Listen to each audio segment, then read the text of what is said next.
राहुल, बड़ी जानकारी देखिए बिहार में किसकी बहार और इस वक्त की बड़ी खबर एलजेपी आरवी से जुड़ी हुई बता रहे हैं, जहां पर आज पार्लियामेंट्री बोर्ड की बैठक होगी और प्रत्याशियों के नाम पर मुहर लग जाएगी। लेकिन न्यूज 18 के पास कुछ संभावित लिस्ट, संभावित सीटें एलजेपी आरवी की हमारे पास है, वो एक एक करके हम बताने जा रहे हैं। तो बता दें कि न्यूज 18 के पास जो संभावित लिस्ट है, सबसे पहली सीट की बात करें, गोविंदगंज से राजू तिवारी चुनावी मैदान में उतर सकते हैं और ये वही गोविंदगंज सीट है जिसके लिए तकरार लगातार देखने को मिल रही थी। गोविंदगंज की सीट की अगर बात करें तो ये बीजेपी की सिटिंग सीट है, लेकिन बीजेपी ने इस बार त्याग किया है चिराग पासवान के लिए। दूसरी सीटों की अगर बात कर ले तो अरवल से सुनील यादव, गायघाट से कोमल सिंह, ओबार से प्रकाश चंद्र, ब्रह्मपुर से हुलास पांडे। ब्रह्मपुर को लेकर भी चिक जारी थी, जो ये सीट अब एलजेपी आरवी के खाते में जाती हुई दिखाई दे रही है। इसके साथ साथ लालगंज से संजय सिंह, सिमरी बख्तियारपुर से संजय सिंह या रितेश रंजय उम्मीदवार हो सकते हैं।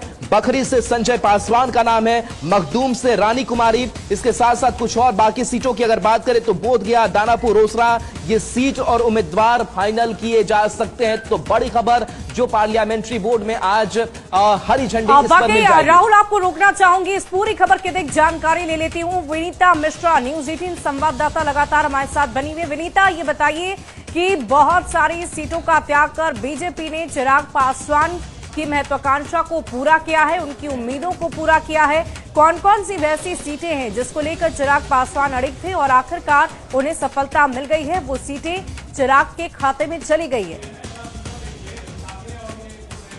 बिल्कुल शुभी, और साफ तौर पर जो सीटों का आंकड़ा है वो दर्शा रहा है कि जिस तरीके से चिराग पासवान कहते हैं कि वो मोदी के हनुमान हैं, शायद उसी की बात रखी गई है और चिराग पासवान अपनी सीटों पर अडिग थे और शायद उनकी बात को एनडीए ने मान लिया है और उनकी जो सीटें हैं वो अब बढ़ी भी है। जो सूत्रों के हवाले से जो खबर आ रही थी कि 22 सीट बीजेपी की तरफ से चिराग पासवान को ऑफर किए गए थे, लेकिन लगातार बातचीत का दौर जारी रहा और वो आंकड़े बढ़े हैं। सूत्रों की माने तो ये आंकड़ा 27 से 29 तक पहुंच सकता है। यानी चिराग पासवान वो लगातार 5 लोकसभा सीट उन्होंने जीती थी, 30 सीटों की मिनिमम वो डिमांड कर रहे थे।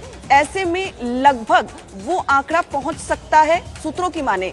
और कई ऐसी सीट, क्योंकि चिराग पासवान लगातार कह रहे थे कि मुझे क्वांटिटी नहीं बल्कि क्वालिटी की सीट चाहिए, तो क्वालिटी की सीट भी, जैसा कि गोविंदगंज की अगर हम बात करें तो बीजेपी की सिटिंग सीट है और ऐसे ही कई और सीट है जो बीजेपी की सिटिंग सीट है। बावजूद इसके चिराग पासवान लगातार